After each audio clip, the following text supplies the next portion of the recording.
que as polícias civil e militar vão continuar reprimindo a exploração de máquinas caça-níqueis e que as denúncias de desvio por parte de policiais estão sendo investigadas pela Corregedoria da PM.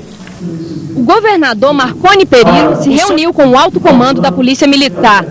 Ele reafirmou as atribuições de cada polícia militar e civil na repressão aos caça-níqueis. Esses jogos são proibidos por lei. Em resposta às denúncias de que a Polícia Militar estaria se negando a reprimir a atividade, o secretário de Segurança Pública, João Furtado, afirmou que não existe essa recomendação e que todas as denúncias de desvios por parte dos policiais estão sendo apuradas. A preocupação do secretário e a preocupação da Corregedoria é que nós recebemos denúncias de casos envolvendo policiais e os caça-níqueis.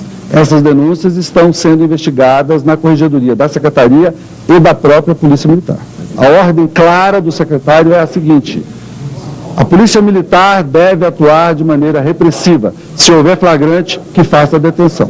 Na pauta da reunião também foi discutida a reivindicação da Associação de Policiais Militares. Eles querem o retorno para Goiânia dos policiais presos na Operação Sexto Mandamento. Eles foram encaminhados para carceragens no Mato Grosso do Sul. A questão relativa à transferência dos policiais goianos que estão detidos em presídio em outro estado, ela é atinente a uma decisão judicial e o Estado de Goiás, o governador do Estado de Goiás, ele cumpre as decisões judiciais. Nós cumprimos decisões judiciais.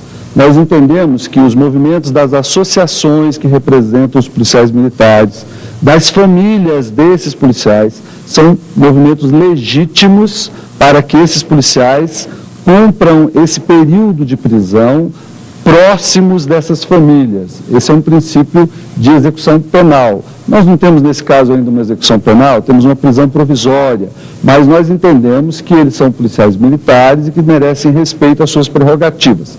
Entretanto, esta não é uma questão atinente ao Poder Executivo. A Justiça reconheceu o Síndico Coletivo como entidade representativa